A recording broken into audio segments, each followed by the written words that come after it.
pikalt olnud üle 10 aasta osakonna juhataja Keskkonnaametis. Mul oli mõnedel aegadel oli üle 20 inimese osakonnas, siis sellised väljasõidud kontorist, kokkusaamised väljaspool sellist ametlikku õhkkonda mõjusid nagu tiimide nii-öelda omavahelisele suhtlemisele, sellisele sisekliimale, õhkkonnale väga positiivselt.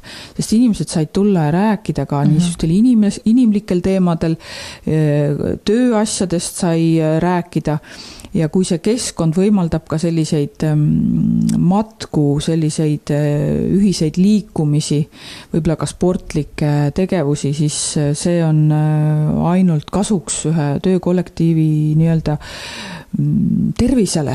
Me võrdleme siis inimesega, siis see töökollektiivi tervis sõltub ka sellest, kuidas need suhted on. Need suhted lähevad paremaks, kui saadakse kokku mingis teises olukorras, vabamas õhkkonnas.